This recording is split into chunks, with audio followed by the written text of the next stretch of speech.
استغفار کے معنی مغفرت کی دعا، مالک معاف کر دے، مالک بخش دے. اس کے معنی ہے کہ ہم رجوع کر رہے ہیں پروردگار کی بارگاہ میں، اور یہ ہے استغفار. اسے ذہن میں رکھنا. ایک شخص آیا اور کہنے لگا یا علی میں بہت گنہگار ہوں، کوئی طریقہ بتلا دو کہ میرے گناہ معاف ہو جائیں. کہا استغفار کر. چلا گیا، شکریہ آپ نے ایک طریقہ بتلا دیا، میں استغفار کروں گا، استغفر اللہ ربی واتوب الیہ.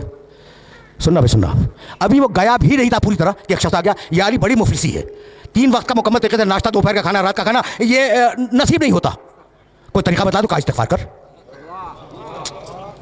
عجیب بات ہے. اس نے کہا علی بہت شکریہ، گناہ ہے استغفار کر، روٹی نہیں ہے کھانے کو استغفار کر. کوئی اور آیا، ایک ہی نشست کا واقعہ ہے. کہا یا علی اولاد نہیں ہے. کہا استغفار کر. استغفار کر، اللہ اولاد دے گا. اب وہ جو لوگ بیٹھے تھے نا علی کے چاروں طرف، کان کھڑے ہو گئے کہ بھئی یہ کیا کر رہا ہے؟ جو آیا استغفار کر، گناہ ہے استغفار کر، اولاد نہیں ہے استغفار کر، مال نہیں ہے استغفار کر. عجیب بات ہے نا. اچھا ابھی ایک نے دوسرے کو دیکھا کہ بھئی یہ کیا ہو رہا ہے. اتنے میں کوئی اور آیا. کہا یا علی میں نے بڑی مشقت سے ایک باغ لگایا تھا اور وہ باغ تیار ہو گیا تھا، لیکن یا علی ایک ایسی بات سموم چلی، ایک ایسی آندھی آئی کہ وہ باغ جل گیا. کہا استغفار کر، ٹھیک ہو جائے گا. یعنی عجیب ہے یہ واقعہ، تاریخ کا یہ واقعہ اس قابل ہے کہ اسے ذہن کے اندر محفوظ رکھو. جانتے ہو وہ جو علی سے محبت کرنے والے دوست بیٹھے تھے نا، انہوں نے علی کا گھٹنا دبایا کہ میں یہ کیا کر رہے ہو، یہ کیا کر رہے ہو؟ گناہ ہے استغفار کر، دولت نہیں ہے استغفار کر، اولاد نہیں ہے استغفار کر، باغ جل گیا استغفار کر. ابھی وہ اٹھا بھی نہیں تھا کہ گاؤں کے کچھ لوگ آ گئے، مدینے کے قریب کے گاؤں کے، اور کہنے لگے یا علی تمہارے پاس شکایت لے کے آئے ہیں. کہا کیا؟ کہا بڑی محنت سے ہم پورے گاؤں والوں نے ایک نہر کھودی تھی اور نہر کھود کر گاؤں تک لائے تھے. کہا پھر؟ کہا وہ خشک ہو گئی. کہا استغفار کرو. کہا استغفار کرو. ان کا بہت شکریہ، وہ چلے گئے. جب چلے گئے تو وہ دوست بولے علی کے جو پہلو میں بیٹھے ہوئے تھے کہ یا علی تم نے کیا کیا؟ توبہ کرنی ہے، گناہوں کی استغفار کرو، مال چاہیے استغفار کرو، دولت چاہیے استغفار کرو، بیٹا چاہیے استغفار کرو، باغ چاہیے استغفار کرو، نہر چاہیے استغفار کرو. یہ تم کر کیا رہے ہو؟ کہا تم نے قرآن نہیں پڑھا. بس دیکھنا بھائی علی نے کہا آیت کوٹ کی، سورہ نوح، استغفروا ربکم انہ کان غفارا. استغفار کرو، وہ بخشنے والا ہے. یمددکم باموال، استغفار کرو تمہیں مال دے گا. وہ بنینا، استغفار کرو اولاد دے گا.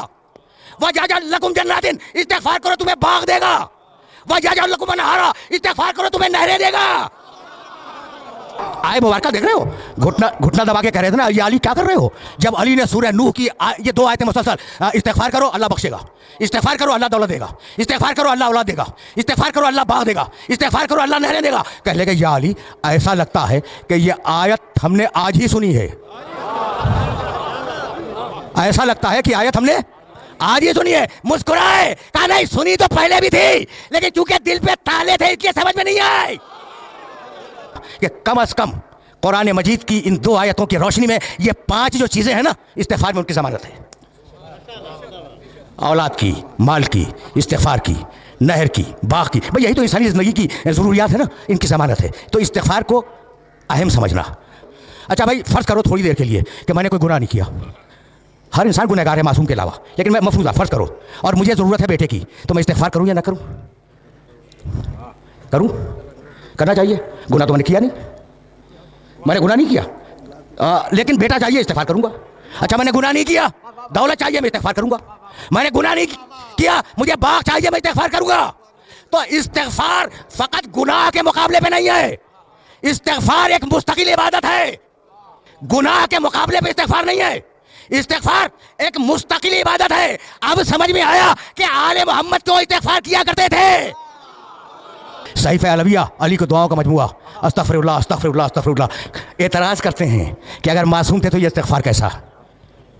صحیفہ کاملہ سید سجاد کی دعاؤں کا مجموعہ بھرا ہوا ہے استغفار سے.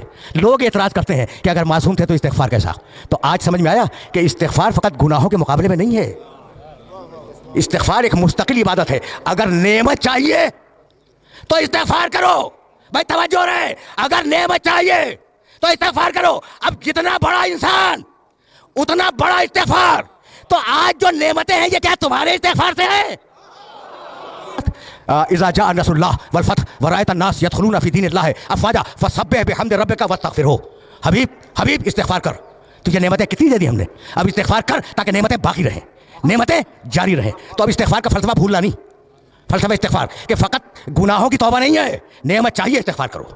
دولت چاہیے استغفار کرو, اولاد چاہیے استغفار کرو. یہاں تک آ گئے. اور اب جانے کے بعد ایک آیت دیکھنا جو ہدیہ کر رہا ہوں, سورہ انفال قرآن مجید کا 8واں سورہ, آیت کا نشان 23. ما کان اللہ لیعذبہم وانت فیہم وما کان معذبہم وہم یستغفرون. سن حبیب, اللہ تیری امت پہ عذاب نہیں کرے گا جب تک تو موجود ہے.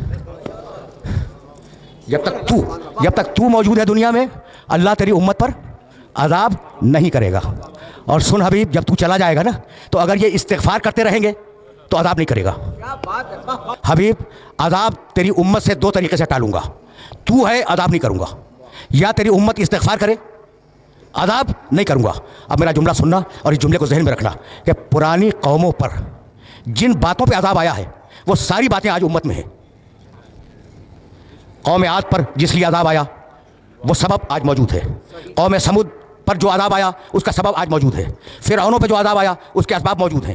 روم پر جو عذاب آیا اس کے اسباب موجود ہیں. یہ ایک بڑا تفصیلی موضوع ہے. تو جن قوموں پہ عذاب آیا ہے وہ ساری چیزیں مسلمانوں میں موجود ہیں, ہے نا. اس کے باوجود عذاب نہیں آ رہا ہے. تو ہے کوئی ایسا جو کہہ دے کہ میرے استغفار سے رکا ہوا ہے؟ بڑے بڑے اولیاء ہیں, بڑے بڑے صوفیاء ہیں. کوئی مائی کا لال دعویٰ کرے کہ ہمارے استغفار سے رکا ہوا ہے, بھائی کسی میں جرات نہیں ہے. تو ہے کوئی محمد جیسا استغفار کرنے والا, چاہے سامنے ہو یا غیب میں ہو.